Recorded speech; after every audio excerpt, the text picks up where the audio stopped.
Merhaba. Bugün sürekli internette gördüğümüz sinir sistemini düzenleme çalışmaları, sinir sistemi regüle etme gibi ifadelerin biraz daha nereden geldiğini anlamaya yönelik bir video çekmek istedim. Bu paylaşımların büyük bir kısmı polivagal teori adlı yaklaşımdan etkileniyor ve oradan aldığımız bilgilerle yapılıyor. Dolayısıyla bugün olabildiğince sade bir dille size basitçe teoriyi biraz anlatmak istiyorum. Bu sayede sinir sistemimizin nasıl çalıştığını ve kendimizin şu andaki halini, geçmişin bu zamanı nasıl etkileyebildiğini daha iyi anlayacağız. Dorsal vagal, ventral vagal, sempatik, parasempatik gibi terimleri kullanmadan olabildiğince sade bir halde anlatacağım. Ama eğer daha bilimsel bir anlatım istiyorsanız yorumlarda paylaşabilirsiniz. Otonom sinir sisteminin nasıl çalıştığıyla başlayacak. Kendimizi alarmda veya donma halinde hissettiğimiz zamanları daha iyi anlayacağız. Neden böyle hissettiğimizi, sinir sisteminin ne kadar önemli olduğunu bir kez daha göreceğiz. Aslında bunların hepsi benim daha önceden paylaştığım videolarla da bağdaşıyor. Bundan farklı bir şey paylaşmayacağım. Sadece biraz daha bilgilendirici olacak. Çünkü o videolarda da bahsettiğim hayatta kalma stratejileri, savunma mekanizmaları, donma halleri, kendi hikayemi de anlatırken paylaştığım bu gibi durumları daha iyi anlamamıza neden olacağını düşünüyorum. Gelin başlayalım. Travma kelimesiyle öncelikle başlamak istiyorum. Travma daha önceden daha bize olay gibi anlatılırdı. Ancak bunun olaydan çok deneyim olduğunu şimdi daha iyi biliyoruz. Yani başımıza gelen olaylar değil, başımıza gelen olayların sonucu içimizde olan şeyler. Olayın kendisi değil, olaya verdiğimiz tepki. Bunları da biraz açabiliriz. Bir şok travma var. Kaza, doğal afet, saldırı gibi olaylardan sonra yaşanan. Bir de gelişimsel, ilişkisel travma yaşantısı var. Çocukluk döneminde eğer sözlü, fiziksel, cinsel istismar varsa veya güvensiz bir ortam varsa, kronik sıkıntı, stres varsa, ihmal varsa, dediğim gibi güvenlik eksikliği varsa gelişimsel ve ilişkisel travma geliştirebiliyoruz. Bunların dışında bir de diğer kronik stres, tıbbi prosedürler, olumsuz topluluk ortamları, yani şiddet, ayrımcılık gibi şeyler, bir sürü şey yine içine girebilir.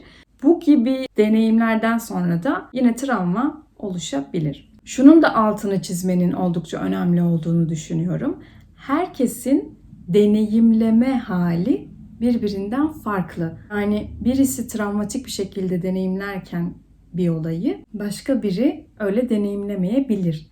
Kişiliklerimiz farklı, eğilimlerimiz farklı, psikolojik arka planımız farklı, genetik yapımız farklı. Dolayısıyla hepimiz farklı yanıt verebiliyoruz farklı olaylara. Yapılan son araştırmalara göre aynı zamanda travmanın genetik olarak en az 3 kuşağa aktarılabildiğini görüyoruz.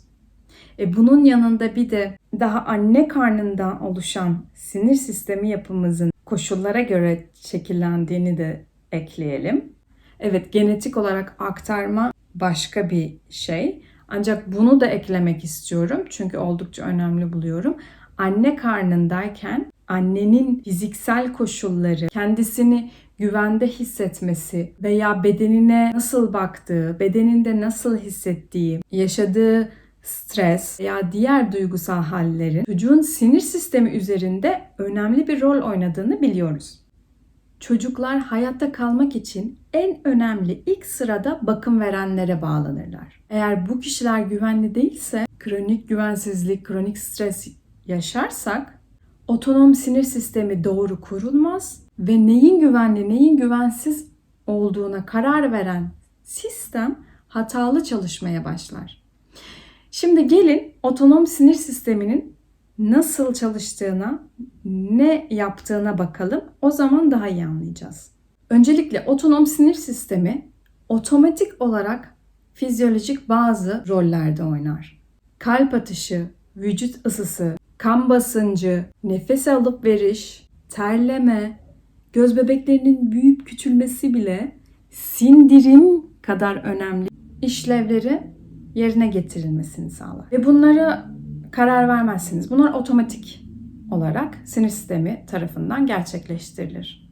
Bunun dışında hayatınız tehlikedeyken sizi hayatta tutmak için çalışan hayatta kalmak ve stres yanıtınızı da yönetir. Düzenli olarak çevreyi güvenli mi, tehlike var mı diye taramaktadır. Güvenli bir alanda rahatlarız, sakinleşiriz, dinlenebiliriz, öğrenebiliriz, bağ kurabiliriz, değil mi? Ancak tehlike algıladığımızda sinir sistemi komut gönderir. Nabzımızda, solunum hızımızda artış gözlemlenir. Adrenalin ve kortizon hormonları salgılanmaya başlar. Kaslardaki kan dolaşımı artar. Bildiğimiz savaş kaç tepkimiz burada ortaya çıkar. Bu hale mobilizasyon diyoruz. Bir de immobilizasyon var. Burada ise tehlike savaşamayacağımız kadar büyük algılanır. Tehdit çok yoğun, sistem kendini kapatır, savaş kaç mümkün değildir. İşte bu da donma tepkimizdir. Burada aksine kalp atış hızı, kan basıncı, vücut ısısı düşer ve acıyı hissizleştirecek endorfinler salgılanır. Bütün bunlar dışında sinir sistemi aynı zamanda gündelik hayatta dış dünyayı her gün yeniden keşfederken kullandığımız bir sistem. Eğer iyi ve düzgün çalışan bir sinir sistemi varsa gerektiğinde harekete geçer, mobilize olur ve daha sonrasında dinlenmeye geçiş de sağlanır ve iyileşme gibi süreçler başlar. Şimdi bunlar birbirinin içine de çok kolaylıkla geçebilir. Yani sevdiklerimizle birlikteyken immobilize ama güvenli olabiliriz. Oyun oynarken mobilize ve güvenli oluruz. Yani bu durumlar birbirleriyle birleştirilir. Sağlıklı ve düzenli sinir sistemi esnektir. Birbirleri arasında geçiş akışkan bir şekilde sağlanabilir. Böylece stresli durumlarda daha dayanıklı oluruz. Olumsuz durumları yaşarız ancak tekrardan diğer hale geçiş kolaylıkla sağlanır. Peki sinir sistemi düzenli bir şekilde çalışmadığında, bahsettiğimiz travma, kronik stres gibi olumsuz yaşantılar sonrası bu düzen bozulduğunda, işte bu esneklik ve akışkanlık özelliğini yitirir, sadece hayatta kalma modunda sıkışıp kalabilir. Böylelikle güvenli olan alanlarda bize tehlikeliymiş gibi gelebilir. Travma, olumsuz çocuk deneyimleri düzensiz bir sinir sistemine yol açar. Düzensiz bir sinir sistemi de yetişkinlikte kronik hastalıklara neden olur. Otoimmün, yüksek tansiyon, kronik stres, kronik ağrı, depresyon, anksiyete, travma sonrası stres bozukluğu, bağımlılık ve bu her şeyi içeriyor bağımlılık. Yani yemekten tutun yapılan bir aktiviteye kadar birçok şey içine girebilir bağımlılığın. Bunları yaşamamıza neden olabilir. Otonom sinir sistemi hayatta kalma modunda takılı kaldığında biyolojimiz bizi sağlıklı ve mutlu tutmaktan çok acilmiş gibi gözüken o tehditten kurtarmaya çalışır. Sağlıklı ve mutlu tutmak derken daha önceden bahsettiğim otomatik yaptığı tüm sağlıklı işlevleri, fizyolojik işlevleri yerine getirememeye başlar. Sindirim, nefes, kan, kalp gibi görevlerden bahsediyorum.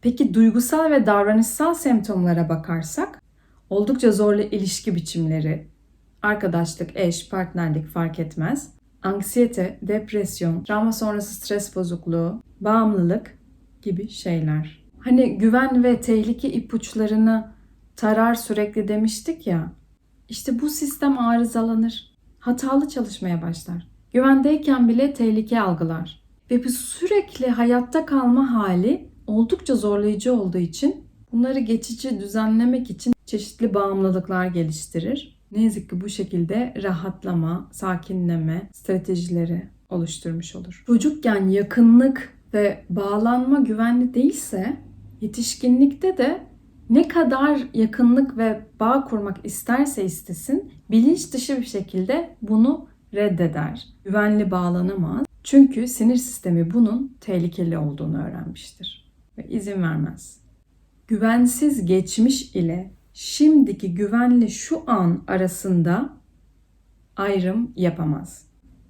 Koruma modunu sürekli açık tutar. Şimdi sağlıklı, düzenli sinir sistemi ne demek? Sürekli güvende hissetmek, sakin hissetmek demek değil.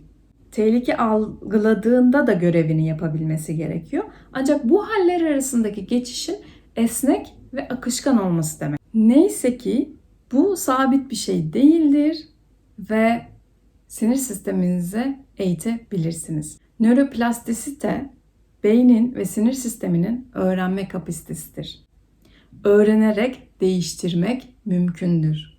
Yani sinir sistemi yeni deneyimlerden öğrenebilir, esnekleşebilir ve yeni durumlara daha uygun tepkiler vermeyi öğrenebilir. Güvenli ve tekrarlanan deneyimler, beynin ve bedenin yeni düzenleme yolları öğrenmesine yardımcı olur. Böylece kendini düzenlemesi, dayanıklılık kapasitesinin artması, esnekliği yeniden kazanması ve dolayısıyla iyileşme mümkündür. Bu hayatta kalma modunda sıkışıp kalma halinden kurtulur.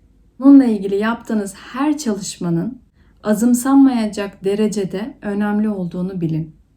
Çıktığınız uzun bir yürüyüşün, yaptığınız bir nefes çalışmasının, beden taramasının, dansın, hareketin veya size iyi gelen başka bir egzersizin önemi çok büyük. Eğer işlevinizi kaybettiyseniz, gündelik işlerinizi dahi yapamıyorsanız bununla ilgili profesyonel destek almanız gerekiyor. Eğer bunları yapabiliyorsanız bununla ilgili kendinize şans tanımanız gerekiyor. Deb Dana'nın çok sevdiğim kavramlarından birini örnek vermek istiyorum.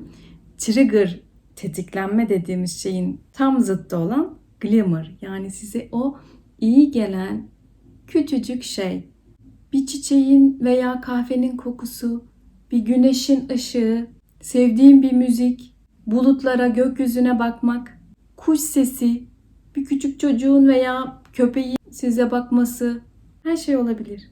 Bunların hepsi güven sinyalleri veren şeylerdir. Sisteminizi daha iyi anladıkça kendinize ne iyi gelir onu da daha iyi anlıyorsunuz. Ve bir yerlerden dinliyorsunuz, anlamaya çalışıyorsunuz ama çok fazla bilgi var ve bu bilgilerin hepsine ne yazık ki erişilemiyor. Veya bazı bilgi anlatıcıları size iyi gelmeyebilir, olabilir. Size iyi gelmeyen biri varsa o kişiden değil başka bir kişiden dinlemeye başlayın. Yani her zaman herkesle iyi hissedemeyebiliyoruz. Bunun da yine kendi geçmişimizde bir ilgisi olabilir. Bizi tetikleyen, bazı yaralarımıza dokunan bir şey olabilir. Belki kişinin ses tonu, anlatım tarzı. Ama bu sizi vazgeçirmesin. Bu siz hazır olmadığınız için değil. Başka birini denersiniz ve o kişi size iyi gelir. Umarım benim anlatımım size iyi gelmiştir ve birlikte yan yana yürümeye devam ederiz.